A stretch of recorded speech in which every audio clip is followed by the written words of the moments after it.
kita ingat Makkah, Madinah, sebenarnya tidak boleh kita terpisah dengan satu lagi, yaitu tanah suci Palestina. Tetapi perbedaannya Makkah dengan Madinah itu adalah tanah yang masih kita bisa kunjungi dan kita bisa makmurkan dengan luar biasa. Palestina itu tidak bisa kita datangi dengan mudah karena dia berada di dalam penjajahan bangsa Zionis ya. Nah, oleh karena itu masih banyak krisis Palestina lain yang sangat luar biasa ya. Misalkan jumlah pengungsi mereka, jumlah pengungsi terbesar di dunia. Jadi dari 13 juta penduduk Palestina, 8 juta lebih diantaranya adalah para pengungsi ya, dan mereka mengungsi di dalam ataupun di luar Palestina. Nah, saudara sekalian, inilah yang kemudian mendorong kita untuk melakukan banyak proyek-proyek kemanusiaan. Mulai dari di bulan Ramadan kemarin kita ada Ramadan Project, ada iftar jama'i, ada bantuan makanan. Kemudian kemarin kurban kita buat kurban full berkah namanya. Kita membagikan daging di Gaza. Kemudian ada kurang lebih 300 anak yatim di kota Gaza yang hari ini masih mendapatkan bantuan bulanan dari masyarakat Indonesia melalui lembaga Sadaka. Kemudian nanti di musim dingin setiap tahun kita selalu mengantarkan pakaian, selimut, kebutuhan-kebutuhan yang menolong masyarakat pengungsi dari ganasnya musim dingin ya. Kemudian ada food basket kita bagikan untuk saudara kita di Gaza.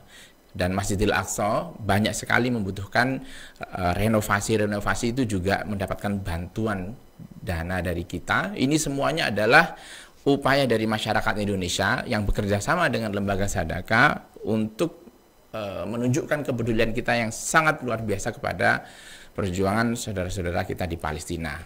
Maka kami tidak bosan-bosannya mengajak masyarakat Indonesia, secara khusus adalah para peserta Sadaka Talks Forum malam hari ini, untuk terus-menerus menunjukkan kepedulian kita kepada saudara kita yang ada di Palestina, karena kalau bukan kita, siapa lagi yang akan melakukan ini semuanya, memikirkan dan membantu mereka yang sedang berada di dalam kondisi yang amat sangat berat, kondisi tragedi kemanusiaan yang sangat luar biasa. Oleh karena itu, dalam sesi ini Bapak dan Ibu dapat melihat rekening yang sudah kita bagikan, dan juga ada QRIS yang bisa di-scan atau difoto oleh Bapak Ibu sekalian, dan silahkan memberikan berapapun Bapak Ibu, seluruh peserta yang bisa diberikan buat saudara kita yang ada di Palestina. Nilai itu kecil dan besar semuanya insya Allah menjadi sebuah keberkahan yang sangat luar biasa bagi kita. Dan secara khusus untuk saudara kita di Palestina itu menjadi bantuan yang amat sangat berharga buat mereka, khususnya dalam situasi pandemi yang sangat sulit ini. Pada akhirnya kami mengucapkan terima kasih kepada seluruh peserta sekalian atas kehadirannya, kepeduliannya, dan keikutsertaannya di dalam acara Sadaka Talks Forum sesi kedua pada malam hari ini. Semoga seluruh kontribusi ini menjadi amal soleh dan keberkahan bagi kehidupan kita. Selamat menikmati acara Sadaka Talks Forum episode kedua. Terima kasih sekali lagi dan mohon maaf. Assalamualaikum warahmatullahi wabarakatuh. Sadaka Talks Forum edisi 2 malam ini kembali hadir dengan tema Manuver Turki dan Kecurigaan Tapak Tilas Imperium Ottoman, dengan narasumber Direktur Eksekutif INSIS, Institute for the Study of Islamic Thought and Civilization, Ustadz Asep Sobari LC. Hadirin dan pemirsa, kita sambut moderator Sadaka Talks Forum, Bang Afwan Riyadi. Assalamualaikum warahmatullahi wabarakatuh. Alhamdulillah rabbil alamin. Wassalatu wassalamu ala asrofil anbiya'i wal mursalin nabiyina Muhammadin wa ala alihi wa sahbihi ajmain, amma ba'd. Teman-teman sekalian, Bapak dan Ibu serta saudara yang dirahmati Allah Subhanahu wa taala, alhamdulillah bersyukur sekali saya dapat menjumpai Anda kembali dalam Sadaka Talks Forum edisi yang kedua. Dan seperti tadi sudah disampaikan, apa yang akan kita bahas hari ini adalah tentang manuver Turki dan kecurigaan tapak tilas Imperium Ottoman atau Kekhalifahan Turki Utsmani, dengan mendatangkan dua narasumber yang luar biasa, yaitu Ustadz Asep Sobari LC selaku Direktur Eksekutif INSIS, dan juga Ustadz Ahmad Zakirin MSc selaku peneliti senior dari Center for Indonesia Reform. Luar biasa. Baik, Bapak Ibu sekalian serta saudara yang dirahmati Allah Subhanahu wa taala, Mengapa kita bahas tentang manuver Turki serta kecurigaan tapak tilas Imperium Ottoman? Kita lihat dalam beberapa pekan yang lalu cukup ramai kita di sosial media dan juga di media-media yang lain ramai tentang dibukanya Hagia Sophia atau Hagia Sophia sebagai masjid lagi. Setelah 70 tahun lebih menjadi museum, kita bisa mengunjungi Hagia Sophia sebagai seorang muslim untuk sholat di dalamnya. Seperti dahulu ketika Turki Utsmani masih berkuasa. Tentu ini menimbulkan romansa-romansa, di satu sisi juga menimbulkan kecurigaan-kecurigaan. Nah, bagaimana? Apakah kecurigaan kita beralasan? Dan bagaimana analisis dari para pakar mengenai apa yang terjadi di Turki hari ini, serta di masa-masa mendatang? Hari ini kita akan membahas dengan dua orang narasumber yang luar biasa. Tapi sebelum itu, kita lihat dulu tayangan berikut dari rekan-rekan kami, dari sponsor yang mendukung acara kita pada kesempatan malam hari ini. Ini dari Parfum Gue, mengerti karakter dirimu seutuhnya. Dan dari Bapak Ibu yang ingin punya wangi yang khas tidak dimiliki oleh orang lain, bisa memiliki parfum dari Parfum Gue. Hubungi langsung di www.parfumgue.is ya. Dan ini wangi luar biasa karena khas, tidak dimiliki orang lain. Ini adalah parfum karakter. Kemudian juga terima kasih untuk The Cuci, bersih setiap waktu. Ini adalah perusahaan pencuci karpet dan juga terutama karpet ya. Karpet dan juga sofa. Ya. Bagi kantor maupun masjid Anda yang alhamdulillah sudah bisa digunakan, jika ingin dibersihkan bisa mengontak The Cuci. Kita akan langsung berbincang-bincang dengan mereka. Dan yang pertama, Ustadz Asep Sobari dulu nih, selaku pembicara pertama tentang kemunculan Turki Utsmani dan dominasinya terhadap dunia. Assalamualaikum Ustadz. Waalaikumsalam warahmatullahi wabarakatuh. Bagaimana kabar Ustadz? Alhamdulillah damai. Ustadz, ini kita mungkin di awal sedikit berbicara mengenai sejarah ya Ustadz ya, tentang kemunculan Turki Utsmani. Ada sebuah keunikan yang juga mungkin jadi pertanyaan saya, entah mungkin ya pertanyaan masyarakat yang lain atau tidak. Di antara dinasti-dinasti kekhilafahan yang muncul menguasai dunia ketika itu dari kaum muslimin, itu Turki Utsmani ini unik karena ini menjadi satu-satunya kekhalifahan yang bukan dari Arab. Betul nggak Ustaz? Tidak juga sebenarnya. Oh, tidak juga sebenarnya. Nah, sebenarnya seperti apa? Kita langsung saja Ustadz Asep Sobari ya untuk menyampaikan tentang kemunculan tentang Turki Utsmani dan juga dominasinya terhadap dunia. Silakan Ustadz. Bismillahirrahmanirrahim. Assalamualaikum warahmatullahi wabarakatuh. Alhamdulillahirabbil alamin. Wassalatu wassalamu ala sayyidil mursalin nabiyyina Muhammadin wa ala alihi wa sahbihi ajma'in. Amma ba'd. Saudara-saudaraku muslimin muslimat dan seluruh para peserta kajian yang berbahagia dimanapun berada, semoga Allah Subhanahu wa Ta'ala selalu melindungi kita semua, memberi kita kesehatan lahir dan batin selama pandemi ini dan untuk seterusnya. Berbicara tentang sejarah Turki, pertama kita dari fakta yang disepakati dulu, bahwa Turki Utsmani sebagai wakil atau daulah yang mewakili wajah peradaban Islam itu eksis sekitar 6 abad dalam kurun 600 tahunan gitu. Dan ini memang bisa dikatakan yang terlama dari seluruh daulah Islam yang pernah berdiri sepanjang sejarah Islam dari sejak setelah Khulafaur Rasyidin tentunya, yang mengamalkan sistem dinasti, artinya dari mulai Bani Umayyah sampai seterusnya. Maka Daulah Utsmaniyah ini yang terlama. Abbasiyah kurang lebih 500 tahun, dari 132 sampai 656 gitu ya, dari 500 tahun. Sementara Turki Utsmani ini lebih dari itu, bisa dikatakan paling lama memang dari seluruh daulah Islam yang pernah berdiri. Yang kedua, bahwa selama 6 abad itu lebih kurang memang tidak ada kekuatan Islam yang benar-benar mewakili wajah peradaban Islam selain Turki Utsmani. Artinya tidak ada kekuatan lain yang setara di dunia Islam. Sehingga dari situlah barangkali hampir saja bagi kita sendiri umat Islam melupakan banyak daulah lain yang berdiri di saat yang bersamaan dengan Turki Utsmani. Tentu saja ada Mamalik di Syam, ada kemudian Bani Marin di Maroko yang dilanjutkan oleh Alawiyin. Gitu. Tentu saja masih ada sisa-sisa kaum muslimin di Andalus, gitu ya, terutama di Sevilla dan Granada di bagian akhir. Gitu. Nah, walaupun juga kekuatan Ilkhan di bagian timur, kemudian Timur Leng lah juga bisa masuk bagian dari itu karena bersama dengan Turki Utsmani. Tapi tentu saja Turki Utsmani yang lebih dominan, itu yang pasti. Nah, dan selama itu juga kurang lebih, maksudnya dalam kurun waktu yang cukup panjang itu, sebagai wakil dari peradaban Islam di dunia, artinya kekuatan-kekuatan dunia, itu pun juga baru di bagian akhir Turki Utsmani bisa dikatakan bisa disetarakan dengan Turki Utsmani. Artinya ada masa-masa beberapa ratus tahun di mana kekuatan dunia, termasuk Eropa sekalipun, sulit untuk bisa mengimbangi ataupun setara dengan Turki Utsmani.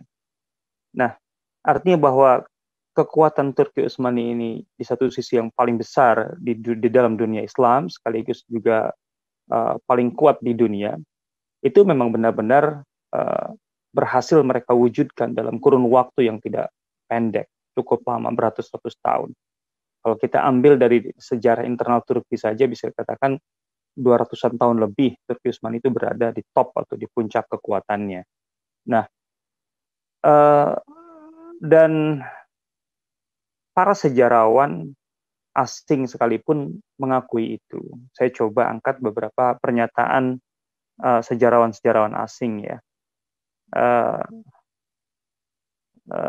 René Herpin dari Prancis mengatakan, sebagai sejarawan yang hidup di masa Turki Utsmani pada abad ke-17 atau awal abad ke-17, kekuatan Turki saat ini, yaitu tahun 1629 yang dimaksud, mengungguli kekuatan seluruh negara di dunia. Ini abad ke-17. Gitu. Sementara kita tahu Turki Utsmani itu muncul sebagai sebuah kekuatan besar itu di abad 14. Berarti sudah 200 tahun lebih. Gitu ya.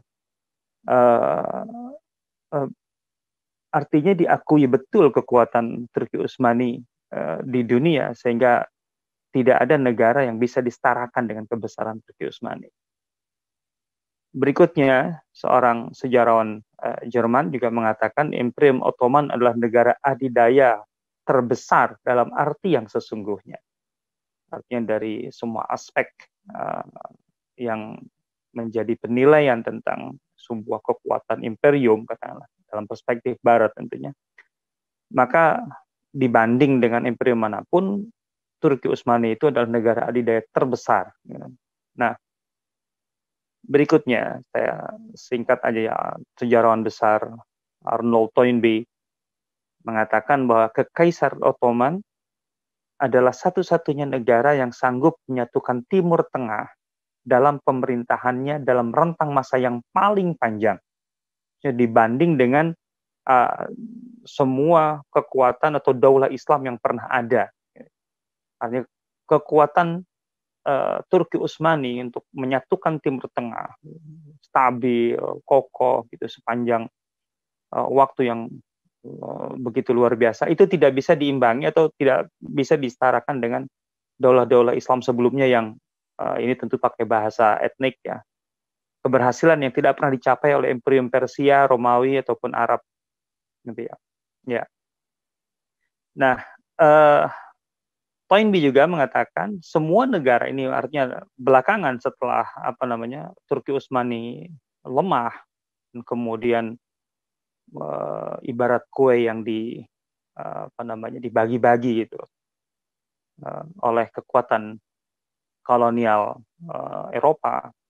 Dia mengatakan semua negara imperial Eropa yang mengambil alih wilayah-wilayah kekuasaan Ottoman seperti Inggris, Prancis, Italia, dan Rusia tidak dapat mengatur pemerintahan di semua wilayah itu dalam jangka waktu yang lama dan stabil, sebagaimana yang pernah dilakukan oleh Kekaisaran Ottoman. Saya rasa ini cukup sebagai pengakuan ya dari sejarawan-sejarawan Barat sekalipun, bahwa memang dibanding Barat sekalipun di masa-masa kebesaran Turki Utsmani itu tidak bisa disetarakan.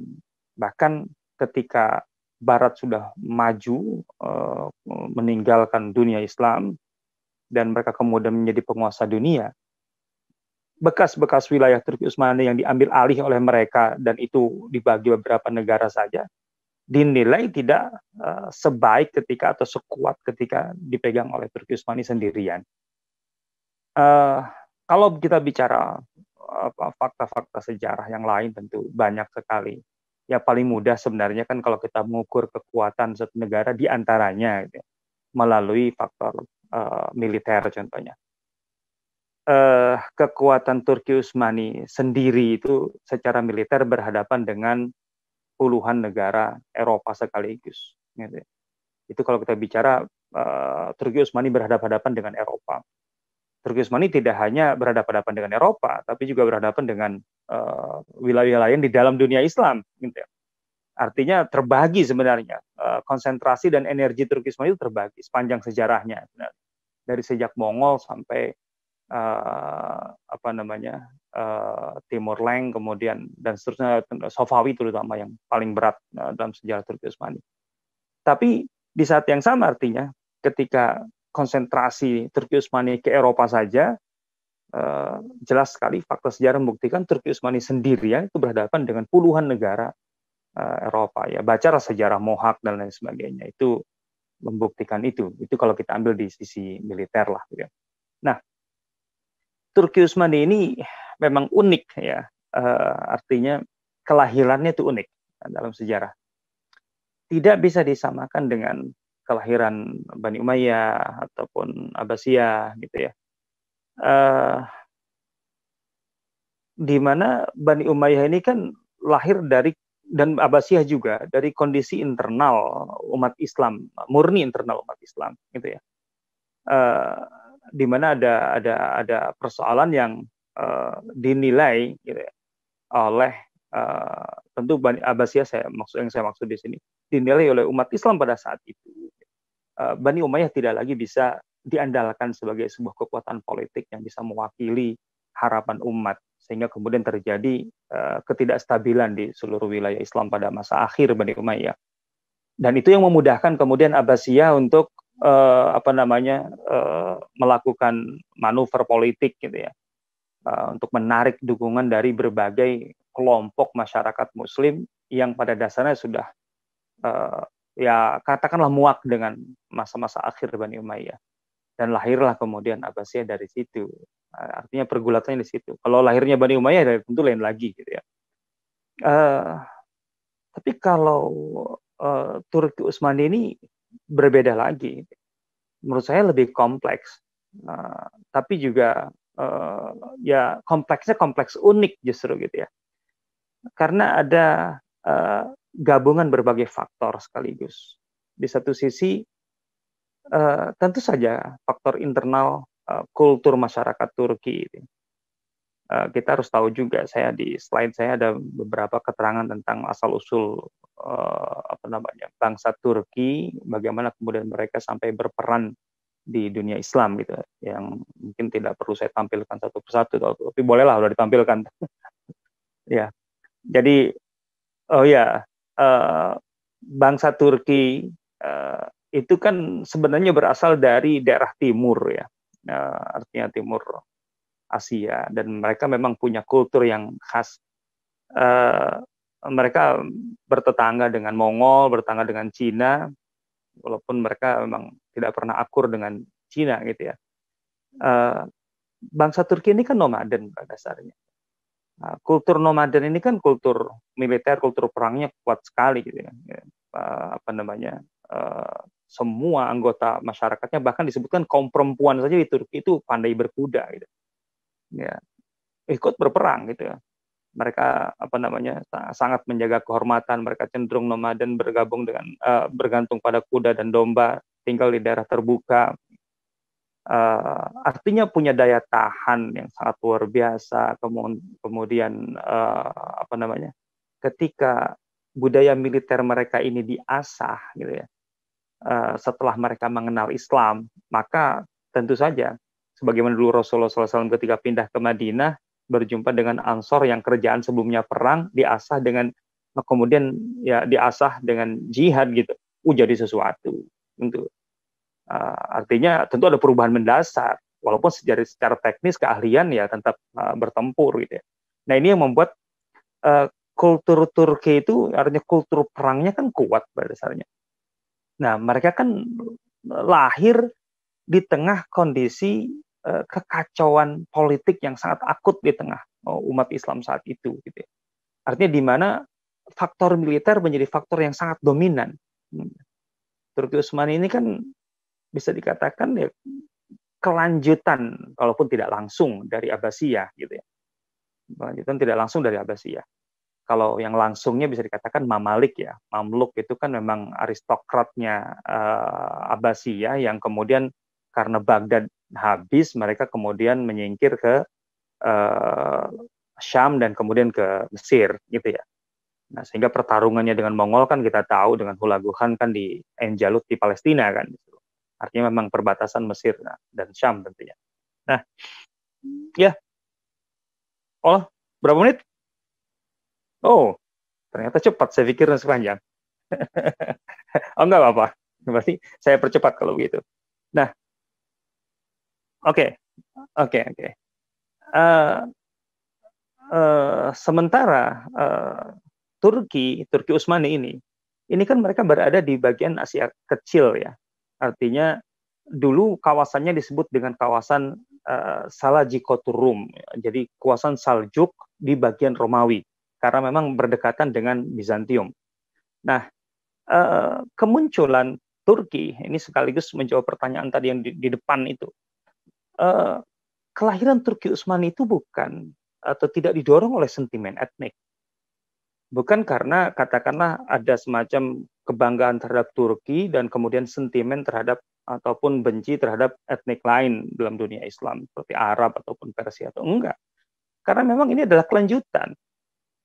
Ketika Baghdad atau Abbasiyah itu runtuh, jangan salah sebenarnya, yang aktif di pemerintahan Abbasiyah semuanya Turki.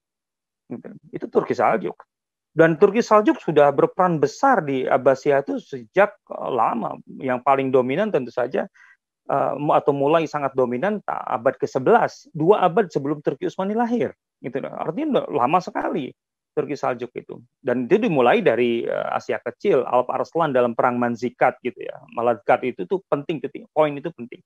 Maka dengan kekuasaan Saljuk, Turki Saljuk itu Saljuk menarik etnik Turki lain gitu ke berbagai wilayah untuk kemudian membuat lebih stabil gitu ya kekuasaan Saljuk di Abbasiyah ini. Maka berbagai etnik Turki itu dari Iran, Azerbaijan, tentu saja mereka awalnya dari Turkmenistan dari sana, itu kemudian masuk ke daerah-daerah Asia Kecil ini sampai kemudian pusatnya di sekitar Anadolu itu. Nah, tentu saja mereka dari awal berhadapan-hadapan dengan Romawi. Bahkan bisa dikatakan etnik atau kelompok-kelompok Turki yang ada di Asia Kecil itu adalah wilayah pertahanan Saljuk dalam upaya mereka berhadapan-hadapan dengan Bizantium ataupun Romawi. Jadi pengalaman mereka berhadapan dengan Romawi sangat lama. Nah, begitu Abbasiyah runtuh, dan kemudian Mongol begitu kuat, dan tentu saja Mongol mengejar sisa dari kekuatan Abbasiyah yang itu Mamalik, maka bisa dikatakan bagian dari Asia Kecil gitu, Anatolia dan seterusnya gitu, itu hampir tidak tersentuh di awal nih oleh Mongol, artinya tidak menjadi fokus utama Mongol, sehingga kemudian Turki Utsmani bisa muncul sebagai kekuatan saat itu gitu kan. Nah, jadi di sini letak persoalannya. Kenapa kemudian Turki Utsmani muncul sebagai sebuah kekuatan tentu dengan berbasis Turki, karena memang yang ada di situ dari awal juga Turki gitu ya, kebanyakannya Turki. Nah, ini yang harus kita pahami. Nah, sementara secara peradaban terbuka, Turki terbuka. Artinya orang-orang yang bahkan bisa dikatakan dalam sejarah kalau keilmuan gitu, pengetahuan, bahasa Turki sebagai bahasa ilmiah itu terlambat untuk menjadi bahasa penting di Turki itu sendiri. Jadi ketika awal muncul sampai abad-abad pertama itu bahasa Arab, kemudian bahasa Persia, dan kemudian baru bahasa Turki sebagai bahasa ketiga. Itu menunjukkan mereka sebenarnya masalahnya bukan di masalah sentimen etnik, sama sekali tidak ada itu. Nah, maka kemudian muncul sebagai kekuatan, dan tentu saja fokus mereka dari awal selalu ke Bizantium.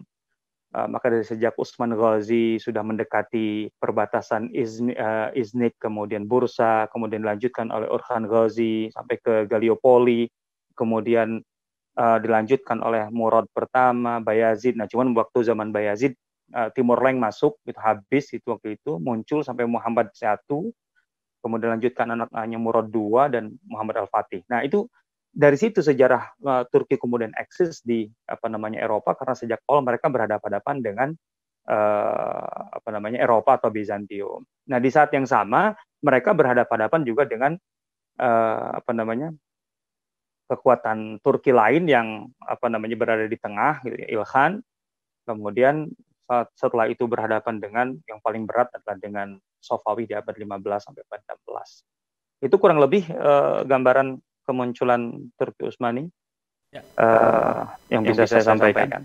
Jazakallah khair Ustadz Asep Sobari atas sedikit penjelasannya tentang sejarah dari Turki Utsmani ya. Bahwa ternyata Turki Utsmani ini bukan berbasis etnis atau berbasis sentimen kesukuan atau sentimen yang lain ya. Dia menjadi melting pot Ustadz ya. Jadi betul. Dari berbagai macam bangsa, tapi memang berbasis masyarakat Turk ya, yang tadi ada di Asia Selatan itu. Mungkin sekarang kita mengenal ada Turkmenistan, ada Kazakhstan, itu mungkin ya dulunya iya, awalnya sana. Iya, dan kemudian bisa mungkin puncaknya ketika mereka berhasil merebut Konstantinopel dan menjadi Istanbul itu ya. Sehingga Turki Utsmani menjadi sebuah kekhalifahan yang begitu besar begitu. Baik, terima kasih Ustadz Asep atas penjelasannya, dan saya Afwan Riyadi. Bila ada kesalahan kami mohon maaf. Bila terjadi, assalamualaikum warahmatullahi wabarakatuh.